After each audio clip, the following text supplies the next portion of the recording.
भोपाल के union carbide में हुए गैस लीक कांड के 40 साल बाद जहरीले कचरे को निष्पादन के लिए पीतमपुर भेजा गया है। जहरीले कचरा भेजे जाने के बाद मुख्यमंत्री डॉक्टर मोहन यादव ने यूनियन कार्बाइड के कचरे के निष्पादन पर प्रेस कॉन्फ्रेंस कर विस्तृत जानकारी दी। सीएम ने कहा कि सरकार ने संवेदनशीलता के साथ निर्णय लेकर भोपाल से 358 टन जहरीले कचरे को हटाया है। सीएम ने कहा कि 40 साल से उस कचरे के साथ भोपाल में रहते आए हैं, अब कोई आशंका नहीं होनी चाहिए। कचरे का गहन परीक्षण किया गया था, उसके बाद ही उसे पीतमपुर भेजा गया है। सीएम ने कहा कि घटना को 40 साल हो चुके हैं। वहीं सीएम ने कहा कि वैज्ञानिकों के अनुसार इस तरह की रासायनिक का प्रभाव 25 साल में खत्म हो जाता है, इसको तो 40 साल हो गए हैं, इसलिए किसी को डरने की जरूरत नहीं है, क्योंकि जब इस कचरे के निस्तारीकरण का निर्णय लिया है तो कई एजेंसियों के सर्वे के बाद लिया गया है। मुख्यमंत्री ने कहा कि इस कचरे को हम पीतमपुर में जलाने जा रहे हैं, उसको पहले भी ड्राई रन कर चुके हैं, जिसकी रिपोर्ट सुप्रीम कोर्ट में जमा की थी। उसी रिपोर्ट के आधार पर सुप्रीम कोर्ट ने इस कचरे को नष्ट करने के निर्देश हमें दिए थे, जिसमें ये साफ कर दिया था इस कचरे के जलने से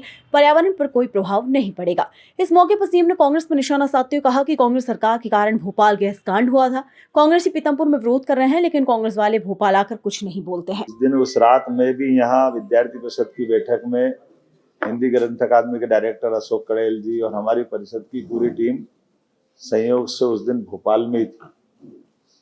रात के समय गैस लीक होने में हम एमएलए रेस्ट हाउस थे। बाद में उस घटना का मैं जब भी याद करता हूँ तो सिहरन आ जाती है, लेकिन दूसरे दिन, तीसरे दिन, 2 दिन तक पूरा भोपाल का जो दृश्य बना वो वाकई बहुत दर्दनाक था। फिर घटना के 20 साल बाद तक भी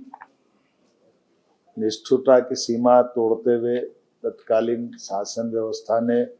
न तो उसको चलने से रोका, न इसके भविष्य का परिणाम से उनको कोई असर हुआ। ये एक संयोग है कि जिस प्रकार के सारे निर्णय करने में हमारी सरकार ने पूरी संवेदनशीलता के साथ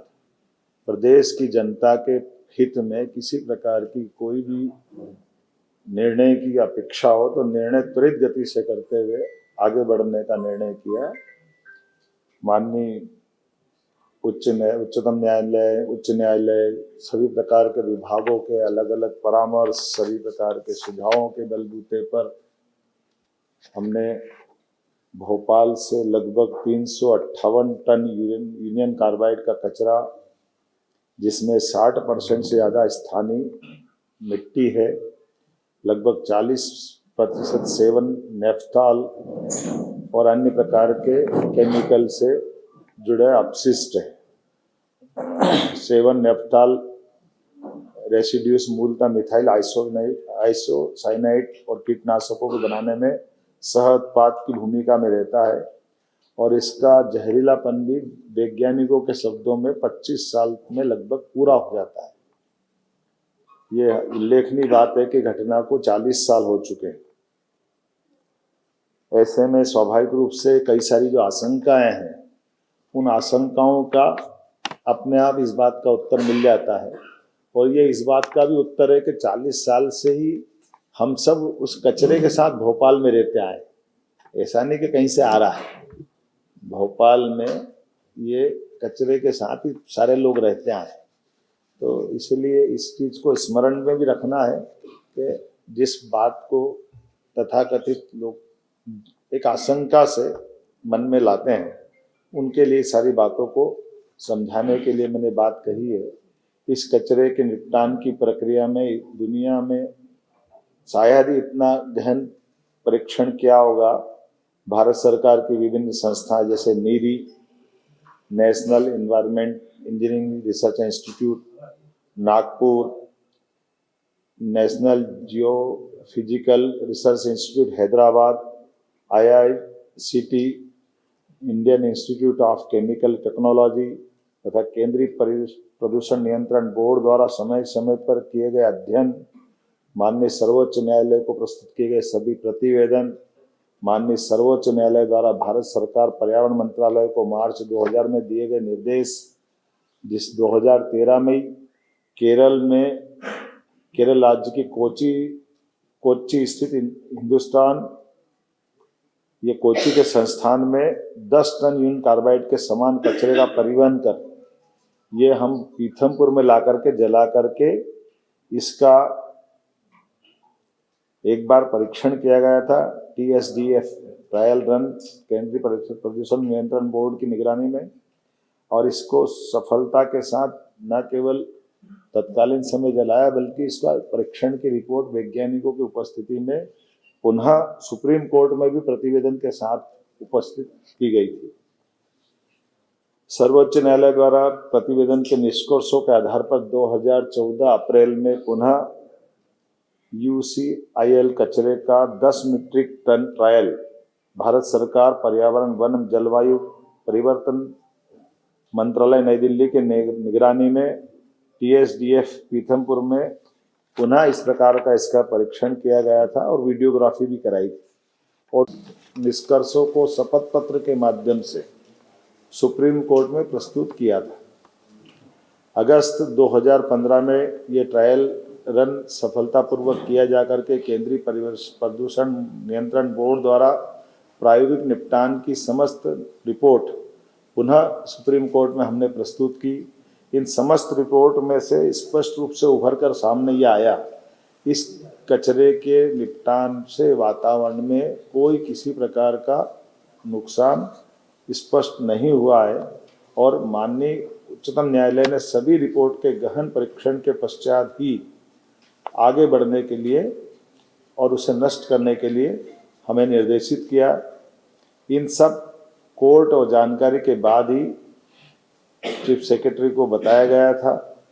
कि आसपास के गांवों के स्वास्थ्य संबंधी परीक्षण, फसल की उत्पादकता पर प्रभाव, केंद्रीय जल स्रोतों के गुणवत्तापूर्ण परीक्षण और तीनों विधाओं में पाया गया कि ये इस प्रकार की कोई भी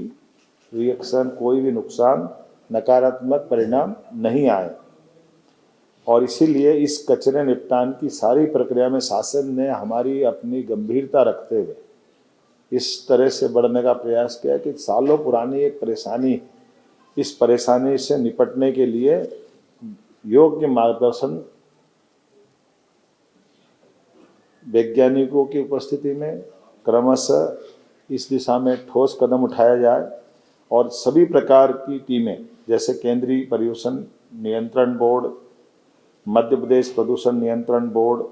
और अन्य लोगों की उपस्थिति में इस प्रकार से इस कचरे का निपटान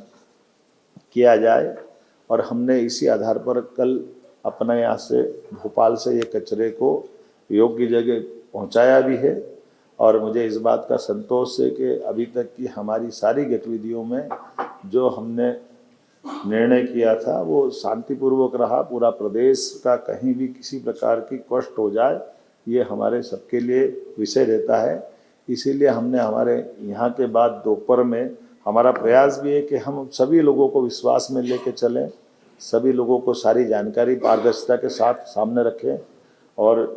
इस मुद्दे का राजनीतिकरण न होने दें, क्योंकि ये जो केवल तात्कालिक रूप से लोग राजनीतिकरण करते हैं, लेकिन लंबे समय तक हमको अगर आगे बढ़ना तो गंभीरता के साथ बढ़ना और सभी जनप्रतिनिधियों को भी विश्वास में लें। इसलिए हमने प्रभारी मंत्री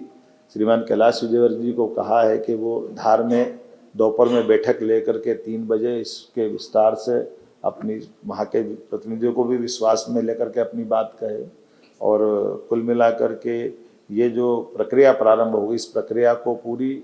एक तरह से पारदर्शिता के साथ समय सीमा में इसके संबंध में धीरे धीरे इसका एक तरह से संकट का या जो एक अपनी एक टारगेट है उस टारगेट पे लक्ष्य की प्राप्ति करें।